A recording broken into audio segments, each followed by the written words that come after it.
Еще совсем немного, и загорятся звезды, и выплывет месяц, и поплывет, покачиваясь над тихими осенними полями.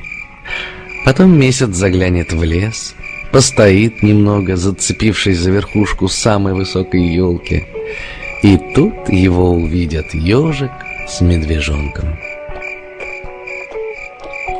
Как все-таки хорошо, что мы есть друг у друга.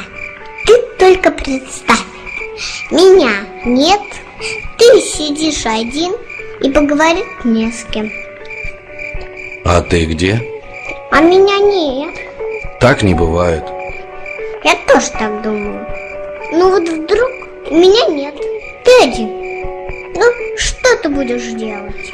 Пойду к тебе. Куда? Как куда? Домой. Приду и скажу. Ну что ж ты не пришел, ежик? Вот глупый. Что же я скажу, если меня нет? Ну, если нет дома, значит, ты пошел ко мне. Прибегу домой. А, ты здесь. И начну. Что? Ругать. За что? Как за что?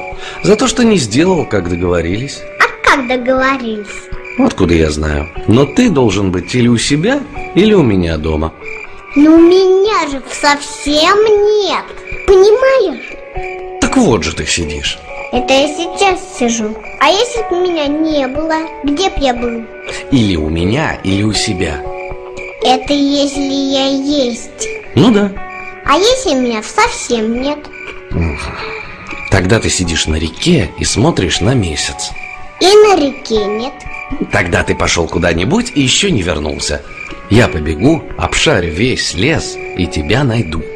Ты все же обшарил и не нашел. Побегу в соседний лес. И там нет. Переверну все вверх дном, и ты отыщешься. Нет меня. Нигде нет. Тогда я выбегу в поле и закричу: «Ежик!» И ты услышишь и закричишь: «Медвежонок!» Вот. Нет, меня ни капельки нет. Понимаешь? Ну что ты ко мне пристал? Если тебя нет, то и меня нет. Понял? Нет, ты есть. А вот меня нет. Медвежонок не ответил. Он глядел, как месяц, поднявшись высоко над лесом, льет на них с ежиком свой холодный свет.